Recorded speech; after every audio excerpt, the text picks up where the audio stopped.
अस्सलाम वालेकुम। नॉवेल ब्रोशे बाय सुमेरा हमीद। प्लीज़ मेरे चैनल को लाइक शेयर सब्सक्राइब करें और अगर आप कोई और नॉवेल सुनना चाहते हैं तो कमेंट सेक्शन में मेंशन कर दें। एपिसोड 5। मैं आज तुम्हारे लिए ब्रोशे बजाऊंगी। तकरीब के बाद किसी भी वक्त मुझे ये मालूम करना है कि मेरे जुगनू यहाँ भी वैसा ही रक्स करते हैं जैसा जंगल में करते हैं या नहीं, या इन्हें शहर की फ़िज़ाएं सहमा देती हैं। ऑस्कर ने बेयकीनी से मारिया को देखा और अंकल विल्सन। मारिया खिलखिला दी। इनके गले में बाहें डालकर इन्हें सरगोशी में बताया जा सकता है कि इनसे किया गया वादा एक बार फरामोश किया गया है। हाँ हाँ हाँ हाँ, ऑस्कर पूरे दिल से हंस दिया। नए साल का तोहफा ब्रोशे। ये खूबसूरत लड़की कौन है ऑस्कर? मिस्टर ब्रूक हैग मारिया को खुशामदीद कहने के लिए आए। मारिया का चेहरा शादमानी से दमक उठा। वैसी ही दमक मिस्टर हैग ने ऑस्कर के चेहरे पर देखी और दिल ही दिल में कह उठे, ओह मारिया, ब्रोशे और ऑस्कर। जोसेफिन ने मारिया का तारुफ मेहमानों से कराया। फिर रक्स शुरू हुआ। वो और ऑस्कर कई बार एक दूसरे के आमने सामने आए। मारिया जितनी खुश हो सकती थी इतनी खुश थी। रात पर शादमानी का आलम गहरा होता गया। रक्स के अख्ताम पर जोसेफिन ने सबको अपनी तरफ मुतवज्जा किया। आज की रात गुजर चुकी है। तकरीब और आने वाली हर तकरीब से कहीं ज़्यादा यादगार होगी। मौसीकी अपनी तारीफ बदल देगी। धुन अपने साथ से निकलकर हद कर देगी। और अगर साज खुशियों के पैगंबर हैं तो आज की रात यह पैगंबर कुछ नए पैगाम देंगे। ऐसी धुन जिसे सिर्फ सुना ही नहीं जाएगा बल्कि इसे देखकर महसूस भी हुआ जाएगा। ब्रोशे। आज की रात ब्रोशे बजाया जाएगा। बाकी का नज़ारा राज है जो आप और ब्रोशे ही खोलेगा। मेरी प्यारी मारिया ब्रोशे बजाएंगी। जोसेफिन के ऐन सामने खड़ी मारिया के पैरों के नीचे से ज़मीन खिसक गई। इसने बेयकीनी से ऑस्कर को और फिर जोसेफिन को देखा। ऑस्कर ने जोसेफिन की तरफ देखा तो इसने आंखों से इशारा किया कि ब्रोशे को यहाँ बजा लेने में कोई हर्ज नहीं। हरगिज़ नहीं। मारिया ने सरगोशी की और ऑस्कर ने सुन ली। पता नहीं जोसेफिन के दिल में क्या आई कि इसने ये सब कहा। मैं जोसेफिन से बात करता हूँ। मारिया इतने लोगों में साज नहीं बजाएगी। ऑस्कर ने जोसेफिन से कहा। क्यों नहीं ऑस्कर, ये तो एक एजाज़ है और ब्रोशे के लिए। तुम जानती हो कि शहर के लोग बाशऊर और अक्लमंद हैं, लेकिन मारिया नहीं बजाना चाहती। तुम्हें इससे पूछकर ऐलान करना चाहिए था। ओह, जोसेफिन ने होंठ सुकेड़ लिए। मैं ऐलान कर चुकी हूँ ऑस्कर, अब मेरी कितनी सुबकी होगी। ऑस्कर मारिया के पास वापस आया। पीछे ही जोसेफिन भी आ गई और दोनों के करीब खड़ी हो गई। इससे पहले ईवा इसके पास आकर इसे समझा रही थी कि वो थोड़ा सा ब्रोशे बजा दे, फिर तबीयत की नासाजी का बहाना कर दे। ब्रोशे कम या ज़्यादा नहीं बजता ईवा, मैं ब्रोशे की बेइज्जती नहीं कर सकती। ऑस्कर ने ये आखिरी बात सुन ली। प्लीज़ मारिया, मैं तुमसे दरख्वास्त करता हूँ, सिर्फ एक बार मेरे कहने पर ब्रोशे बजा दो। मेरी बहन ने ऐलान कर दिया है। मैं जानता हूँ इसकी कितनी सुबकी होगी। आइंदा वो किसी तकलीफ़ का इंतज़ाम नहीं कर सकेगी। मारिया ने बेचारगी से ऑस्कर को देखा और रो देने को हो गई। ऑस्कर, ब्रोशे कोई तमाशा नहीं। जुगनू जोकर नहीं हैं जो महसूस करें। इन्हें इज़्ज़त देनी होगी। ऑस्कर इसकी बात समझ गया, लेकिन फिर भी वो कहने लगा, सब ब्रोशे को पसंद करेंगे। ये एजाज़ होगा मारिया। मैं नहीं बजाना चाहती ऑस्कर, मुझे ठीक नहीं लग रहा। मेरे इनकार को इनकार ही रहने दो, मुझे मजबूर ना करो। ऑस्कर को अफसोस हुआ कि मारिया इसकी इतनी बात भी नहीं मान सकती। मेरा ख्याल था शायद मैं तुम्हारे लिए थोड़ी सी अहमियत तो रखता हूँ। मारिया की आंखें नम हो गईं और उसने हार मानते हुए ऑस्कर को देखा, फिर हॉल को। यहाँ बहुत रोशनी है। ये मोमबत्तियाँ, ये मशलें और ये आग के अलाव, इन्हें बुझाना होगा। इन्हें तब तक रोशन ना किया जाए जब तक सारे जुगनू वापस ना चले जाएं। एक एक जुगनू ब्रोशे इन्हें बेखुद कर देता है। वो आग की तपिश को भी महसूस नहीं कर सकेंगे और जल जाएंगे। ऑस्कर मुस्कुरा दिया। मैं रोशनियां गुल करा देता हूँ, तुम फिक्र ना करो। तुम्हारे जुगनुओं को कुछ नहीं होगा। मिशलें और आग के अलाव बुझा दिए गए। क्रिस्टल बंद मोमबत्तियाँ रोशन रहीं। हॉल नीम अंधेरे में डूब गया। मारिया को अफसोस हुआ कि इसने ऑस्कर से क्यों कहा कि वो एक बार इसके लिए बुरूशे बजा देगी। अच्छा होता कि वो कह देती कि वो अंकल विल्सन से किया गया वादा किसी सूरत नहीं तोड़ सकती। इस वक्त इसने ये सीख लिया कि वादे को आर्जी तौर पर मुअत्तल नहीं किया जा सकता, इसे पूरे अहद के साथ निभाना पड़ता है। बुरूशे बजाना इसे हमेशा से खुशी देता था, लेकिन वहाँ मौजूद तबका अशराफिया के चेहरों की सख्ती, इनकी मसनूई बनावट, इनके अंदाज़ो अतवार इतने दिलपसंद नहीं थे कि वो इनके लिए बुरूशे बजाती। बुरूशे सादा दिलों का साज है जिनके अतवार इंसान दोस्त हों। बुरूशे इन सख्त दिलों के लिए बेकार था जो मोहब्बत अपनी शराइत में करते थे, इज़्ज़त देने से पहले मुकाम टटोलते थे, रहम का इस्तेमाल अपनी तरजीहात के लिए करते थे। लेकिन इस वक्त वो ऑस्कर को ये सब बातें नहीं समझा सकती थी। वो हॉल के वस्त में आकर खड़ी हो गई और बुरूशे को अपने पाँव से निकाल लिया। न जाने क्यों आज इसकी आंखें भीग रही थीं, इसके हाथ कांप रहे थे।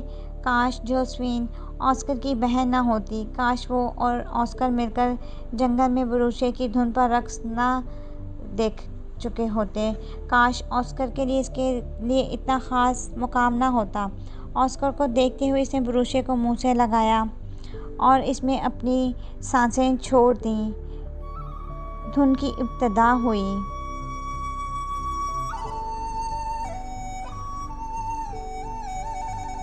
हॉल में सकूत तारी हो गया। इसकी गुलाबी फ्रॉक की झिलमिल ने नीम अंधेरे हॉल को सितारों से भर दिया। इसके गुंधे हुए बालों में हल्की सुनहरी पिन इसके हुस्न के आसमान पर चांद की मानिंद हो गई। ऑस्कर इस पर से नज़रें नहीं हटाना चाहता था। इब्तदाई धुन इंतहा लिए बजने लगी। मारिया ने अपनी आंखें बंद कर लीं। हॉल में मौजूद मेहमान जो पहले बेतवज्जगी से सांस सुन रहे थे, इन्हें अब मुतवज्जा होना पड़ा। मारिया की खूबसूरती दो चंद होने लगी और वहाँ खड़े लोगों की आंखें चुंधिया सी गईं। धुन वस्त की तरफ जाने लगी। मारिया ने अपनी आंखें खोलीं। चंद जुगनू इसे नज़र आए। मारिया मुस्कुरा दी। बुरूशे और जुगनू हमेशा से इसे बेखुद कर देते थे। वो भूल जाती थी कि वो कहाँ है। इसने फिर से आंखें बंद की और धुन को पूरी तवज्जो से बजाने लगी। खुली खिड़कियों से जुगनू कतार बांधे अपनी अपनी धुन में मगन इसकी धुन की तरफ आने लगे और हॉल की वस्त में बिखरने लगे। धुन अपने अरूज पर पहुंच गई। हॉल की नीम तारीकी में नन्हे कुमकुमे परवास करने लगे। मारिया ने आंखें खोल दी।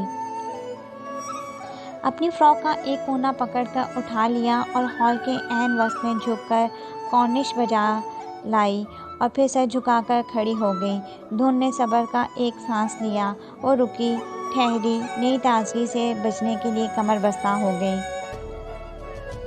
ऑस्कर ने दुनिया में इतनी खूबसूरती ऐसी मासूमियत के साथ नहीं देखी थी, ऐसी बेखुदी इतनी महवियत के साथ नहीं देखी थी। सांस तो जहां भर में बजते हैं, सांस के कमाल में ऐसी जमालियत नहीं देखी थी। हॉल के कोनों से रोशनियां उठती हुई आईं और मारिया के आसपास मंडराने लगी। मेहमानों ने सर उठा कर देखा और बेसाख्ता दाद देने लगे। इनकी सर खुशी का आलम काबिले दीद था, नाकाबिले यकीन। ऑस्कर के दोस्त ने बेसाख्ता कहा। मिस्टर हैग भी सर उठाकर देख रहे थे, लेकिन वो ये सब देखकर खुश नहीं हो सके और उन्होंने जोसेफी को मुलामती नज़रों से देखा। फ्रॉक का कोना मारिया के हाथ में था। इसकी धुन की लय बदली और सब जुगनू उड़कर इसकी फ्रॉक के इसी कोने के साथ आ लगे। फरमाबरदारी। ओह! हॉल में मुश्तरका आवाज़ गूंजी और तालियां भी। आज बुरूशे की तकरीब रूनुमाई थी और मारिया भी इस रूनुमाई को अरूज तक ले जाना चाहती थी। इसने ठीक कहा था, बुरूशे आधा अधूरा नहीं बचता। धुन ने फिर लय बदली तो जुगनू एक ही दायरे में उड़कर इसके इर्द गिर्द चक्कर लगाने लगे। चक्कर लगाते रहे, तेज़ी से, फरमाबरदारी से, मोहब्बत से। इनके दायरे में मौजूद मारिया भी इनके साथ घूम रही थी। धुन की लय फिर बदली। और फिर दोबारा से धुन की लय बदली और जुगनू एक दायरे में सिमटकर हॉल की वसत में नीचे से ऊपर उठ के सब सर उठाकर देखने लगे। ना काबिले यकीन मिली जुली आवाज़ें उभरी। बुरूशे अब रोशनी के कुमकुमों को रक्स करवा रहा था। मारिया अपने आप को हालत रक्स में रखते हुए बुरूशे बजा रही थी। नज़ारा लाजवाब था और जुनून जवाब तलब। मारिया खुद भी ये भूल गई थी कि वो कहाँ खड़ी है और ऑस्कर भी। इसका दिल चाहा कि वो मारिया के दायरे में घुस जाए और इसके साथ मिलकर रक्स करे। हॉल में जुगनुओं का इजाफा होता जा रहा था। वो बढ़ते बढ़ते इतने ज़्यादा हो गए कि सारा हॉल इन जुगनुओं से भर गया। अगर इनकी तादाद गिनी जाए तो वो भी ना गिनी जा सकती। मारिया को इतनी फुर्सत भी नहीं थी कि वो ऑस्कर की तरफ देखती। वक़्त गुज़र रहा था, बुरूशे बज रहा था, जुगनुओं का रक्स जारी था और फिर दीवारों से लगी मिशलें हॉल की वसत में जगह जगह बने रोशनी के अलाव यकदम भड़क उठे। आग भड़क उठी और छत को छू लिया। नए साल का बाकायदा आगाज़ हुआ। मारिया ने एक दिल खराश चीख मारी। बुरूशे इसके हाथ से दूर जा गिरा। जुगनुओं का ढेर हॉल की छत से होकर इस तक आता ज़मीन पर जलकर ढेर हो गया। वक्त की तब्दीली की हल्की सी जुम्बिश से ये ढेर बढ़ता गया। मारिया का सफ़ेद रंग जलकर स्याह हो गया।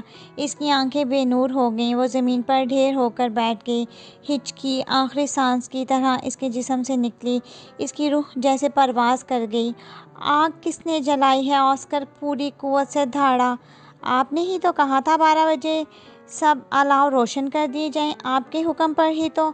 ऑस्कर ने लबक कर उन मुलाजमों तक जाना चाहा जो नीम अंधेरे में अपनी जगह खड़े थे। आग रोशन कर चुके थे, लेकिन इसे मारिया की फ़िक्र थी। मारिया! ऑस्कर फ़ौरन इसके पास जाकर नीचे बैठ गया। ईवा ने जल्दी से लपक कर बुरूशे उठाया और इसे मारिया के हाथ में देना चाहा। इतनी सी देर में मारिया की आंखें ज़िंदगी की तवालत के सारे जुगनू बहा चुकी थीं। मारिया! ऑस्कर ने हाथ बढ़ाकर मारिया के चेहरे को ऊपर उठाना चाहा, लेकिन मारिया ने तैश की शिद्दत से एक ज़ोरदार थप्पड़ ऑस्कर के मुंह पर दे मारा। हॉल जो पहले ही सन्नाटे का शिकार था, थप्पड़ की गूंज से बिल्कुल ही बहरा हो गया। ऑस्कर सकते की हालत में मारिया को देखने लगा। इसे मारिया से हर रवैये की तवक्को थी। सिवाय इसके दुख से ऑस्कर की आंखों के सामने अंधेरा छा गया। बेइज्जती का एहसास जलता कोयला बना रूह बंद हो गया। मारिया अपनी जगह से उठी और ज़मीन पर नज़रें गाड़े सोख्ता जुगनुओं को देखते, इन्हें अपने पैरों तले आने से बचाते बाहर की तरफ भागी। ऑस्कर भी मारिया के पीछे भागा। जिस वक्त वो राहदारी से गुजर कर सीढ़ियाँ उतर रही थी, ऑस्कर ने इसे पीछे से थाम कर रोका। मेरी बात सुनो मारिया, तुम ऐसे नहीं जा सकती। मारिया ने नफ़रत से ऑस्कर को देखा और अपना बाजू इससे आज़ाद करवाना चाहा। मैंने सबको सख्ती से मना किया था कि मेरे कहने से पहले रोशनी ना की जाए। इन्हें कोई गलत फहमी हो गई। गलत फहमी तो मुझे थी कि तुम सब अच्छे लोग हो। इस जुमले ने ऑस्कर को चौंका दिया। क्या मतलब है तुम्हारा? तुम्हें लगता है ये पहले से तयशुदा था कि इन्हें जलाया जाएगा? तयशुदा था या नहीं, लेकिन वो जल चुके हैं। ज़िंदगी के मामलात में ऐसी गफलत नहीं बरतनी चाहिए कि वो मौत तक ले जाएं। तुम मेरे साथ अंदर आओ, मेरी बात सुनो। तुम्हें लगता है मैं तुम्हारी बात सुनूंगी या तुम्हारी बात सुनने के लिए तैयार होंगी? तुमने मेरे बाप को जला दिया। मारिया चिल्लाई। ऐसा कुछ नहीं हुआ, तुम जज्बाती हो रही हो। तुमने मुझसे क्यों कहा कि मैं बुरूशे बजाऊं? तुमने ये क्यों चाहा कि जोसेफिन की इज्जत कायम रहे, लेकिन मेरे जुगनू जान से जाएं? गांव के गवार लोग तुम जैसे लोगों की बेरहमी का मुकाबला नहीं कर सकते। अंकल विल्सन ने ठीक कहा था, शहर के लोगों के लिए बुरूशे तमाशे से ज़्यादा अहम नहीं होगा। वो महजूज होंगे, वो तालियां बजाएंगे और फरामोश कर देंगे। मुझे ऐसे लोगों के सामने बुरूशे को बेनकाब नहीं करना चाहिए था। मारिया ने चिल्लाकर कहा। तुम्हें लगता है कि मैं बेरहम हूँ? ऑस्कर ने भी चिल्लाकर कहा। हाँ, तुम बेरहम हो। तुम इन हशरात के लिए मुझे बेरहम कह रही हो? मर गए हैं तो और आ जाएंगे। तुम इनके लिए मेरी बेइज्जती कर रही हो। ऑस्कर का अंदाज इतना हद तक अमेज़ था कि तकलीफ़ के एहसास से मारिया झुलस गई। हशरात जो मर गए हैं? वो अब वापस नहीं आएंगे। इन्हें मौत के लिए मैंने बुलाया, इस बुरूशे ने बुलाया। मारिया ने हाथ में पकड़े बुरूशे को ज़ोर से ऑस्कर के कदमों में दे मारा। इस मौत के पैगंबर को अब तुम ही रखो, ज़िंदगी के ख़ात्मे को तुम बजाओ। बेरहमी तुम्हारी ही मीरास लगती है। तेज़ी से मारिया सीढ़ियाँ उतरती चली गई और जिस गुलाबी फ्रॉक के कोनों पर कुछ देर पहले जुगनू आकर ठहरे थे, वो फर्शी फ्रॉक ज़मीन को छूती अपनी कम मायगी का सबूत देने लगी। मारिया बैरूनी गेट से भागती हुई बाहर निकल गई। अंदर नए साल का जश्न शुरू हो चुका था। रक्स फिर से शुरू हो गया था। मौसीकी को नए शौक से बजाया जा रहा था। तमाशा ख़त्म हो गया था। बुरूशे और जले हुए जुगनुओं को फरामोश कर दिया गया था। ऑस्कर सीढ़ियों के किनारे खड़ा रह गया और बुरूशे ऑस्कर के कदमों में पड़ा अपनी मौत का मातम कर रहा था। मिस्टर हैग ऑस्कर के कमरे में आए। वो किसी किताब को पढ़ने के जतन कर रहा था। तुम्हें मारिया के पास जाना चाहिए। इसका ख्याल है मैं बेरहम हूँ। मेरा भी यही ख्याल है। मैं इसे अपनी बेरहमी से दूर रखना चाहता हूँ। ठीक है, लेकिन ज़्यादा देर न करना। मासूम लोग इंतज़ार करने के बहुत आदी होते हैं, कहकर वो चले गए। अगले दिन सुबह ही ऑस्कर ने सारे मामलात मालूम कर लिए थे। मुलाजमों को ये हुक्म भी मिला था कि ऐन जुगनू के रक्स के दौरान वो आग के अलाव रोशन कर दें और सब एक साथ रोशन हों। ये जोसेफिन का हुक्म था, लेकिन इसका ऐलान ऑस्कर के नाम से होना चाहिए। सब मुलाजमीन को जोसेफिन ही देखती थी और इसका हुक्म मानते थे। माँ की मौत के बाद सारे घर के इंतज़ामात वही देखती थी। वो जोसेफिन के पास गया, जो घर के हिसाबात लिखने में मसरूफ़ थी। ये ठीक था कि माँ के मरने के बाद इसने अपनी ज़िंदगी को घर के लिए वक्फ कर दिया था। वो हर वक्त घर की देखभाल में मसरूफ़ रहती थी और शायद इसी सब ने इसे बदल कर रख दिया था। ऑस्कर कुछ देर तक इसे देखता रहा। ऑस्कर, तुम आओ बैठो, जोसेफिन ने इसे ऐसे खड़े देखकर कहा। तुमने ऐसा क्यों किया जोसेफिन? इसने जोसेफिन की आंखों में देखा। वो जानती थी जब ऑस्कर ऐसे बात करता है तो इसका मतलब होता है मैं सब जान गया हूँ। कुछ देर के लिए सुकूत के बाद जोसेफिन ने कंधे उचकाए। तुम्हें मुलाजमों की बातों पर यकीन नहीं करना चाहिए। सच को सामने आने में ज़्यादा देर नहीं लगता। माँ के मरने से पहले अक्सर तुम ये बात किया करती थी। जोसेफिन ने ऑस्कर के चेहरे को संजीदगी से देखा और फिर एक गहरी सांस ली। इज़ाबेला मुझे बहुत पसंद है। वो मेरी दोस्त भी है। तुम भी इसे पसंद करते हो। तुम कुछ और वक्त इसके साथ गुजारोगे तो तुम्हें मालूम होगा वो तुम्हारे लिए किस कदर मुनासिब है। ऑस्कर ने अफसोस से जोसेफिन को देखा। तुम्हें मारिया नापसंद थी? मैं इसे नापसंद नहीं करती ऑस्कर, वो एक अच्छी लड़की है। लेकिन इज़ाबेला ज़्यादा अच्छी हैं, इसने जहरखंदा लहजे में कहा। हाँ, मुझे बहुत आगे का सोचना है ऑस्कर। इज़ाबेला का ताल्लुक़ एक ऊंचे ख़ानदान से है। तुम जानते हो कि शाही ख़ानदान से भी इनके ताल्लुकात हैं। ऑस्कर की नज़रों में जोसेफिन के लिए अफसोस बढ़ता जा रहा था। तुमने मारिया को इज़ाबेला की जगह रखकर क्यों नहीं सोचा? मारिया इज़ाबेला की जगह ले ही नहीं सकती ऑस्कर। वो एक गंवार लड़की है। क्या तुम जोसेफिन और इज़ाबेला और मारिया में फ़र्क महसूस नहीं करते? ऑस्कर हंस दिया। क्या ये बात वही जोसेफिन कह रही है जो रात को सोने से पहले हाथ बांधकर दुआ करती थी? जोसेफिन ने उलझकर ऑस्कर को देखा। वो दुआ क्या करती थी? कि दुनिया में सब लोग एक जैसे कपड़े पहने, एक जैसा खाना खाएं, एक जैसे घर में रहें, फिर मिलकर सब रक्स करें। जोसेफिन ऑस्कर से रुख फेर कर खड़ी हो गई। ये सब बचकाना बातें थीं। एक बार वो मिसेस विलियम से उलझने लगी क्योंकि इसे मालूम हो गया था कि इनके मुलाजिम कपड़े सस्ते और बद रंग पहनते हैं। मिसेस मार्क से, क्योंकि वो अपने मुलाजमों को वो खाना नहीं देती थीं। वो जो खुद खाती थीं वो दूसरों के किचन में बहाने से सिर्फ इसलिए जाया करती थी ताकि वो देख सके कि इस घर के मुलाजिम किस हाल में हैं। वो एक बार अपनी माँ से तकरार करने लगी क्योंकि इसके मुलाजिम पुराने कपड़े पहनते थे और इसकी अपनी मुलाजमा की बेटी को इसके पुराने कपड़े दे दिए जो जोसेफिन के साथ खेला करती थी। जोसेफिन का कहना था कि इसकी दोस्त को इसकी उतरन नहीं दी जा सकती, या इसे नया लिबास लेकर दिया जाए या पुराना भी ना दिया जाए, ये इसकी बेइज्जती के मुतरादिफ होगा। जोसेफिन ने अपनी कुर्सी से अपनी पुश्त लगा दी और उंगलियां एक दूसरे में गाड़ दी। जोसेफिन, क्या मारिया इस मुलाजिम की बेटी जैसी भी नहीं जिसे तुम अपने घर में इज्जत दे सकती? मिस इज़ाबेला दुनिया की खूबसूरत ख़वातीन में से एक हैं, या इनका ताल्लुक़ ऊंचे ख़ानदान से है, फिर भी वो मारिया की जगह नहीं ले सकती। अगर तुम्हें मारिया और मिस इज़ाबेला में से किसी एक के लिए सौदेबाजी करनी पड़ी तो तुम क्या करती? मैं मारिया को बेरहमी से बचा लेता और मिस इज़ाबेला का हाथ थाम लेता। ये सब कुछ तुम्हारे लिए किया है ऑस्कर। मैं जानता हूँ तुमने ये सब मेरे लिए किया है और बुरा किया है। मारिया ने कहा था, बुरूशे हर उस दिल की आवाज़ है जिसके दिल में बर्तरी का एहसास नहीं है, जो मोहब्बत करना और इज़्ज़त देना जानता है। बुरूशे इसलिए तुम्हारे दिल में जगह नहीं बना सका जोसेफिन। इस आखिरी बात ने जोसेफिन का हाल कुछ ऐसा कर दिया कि एक आंसू इसकी आंख से निकलकर इसके दिल पर बह गया। मिसिस एली के घर इसे मालूम हुआ कि मारिया अगले ही दिन वापस गांव चली गई। वो गांव के लिए रवाना हो गया। अंकल विल्सन से मिलते ही इसने इन्हें सब बता दिया। वो खामोशी से सब सुनते रहे। वो अपना बुरूशे भी मेरे पास छोड़ गई है। वो तो बुरूशे के बगैर एक दिन नहीं रहती, फिर इतने दिन कैसे रही? अंकल विल्सन ने चौंक कर बुरूशे को देखा। ओह, मैं समझ गया। क्या? ऑस्कर को बेचैनी हुई कि वो मारिया को वहाँ इससे मिलने के लिए बुला क्यों नहीं रहे थे। इसने ख़त में ये क्यों लिखा था कि मुझे जंगल से खौफ आता है।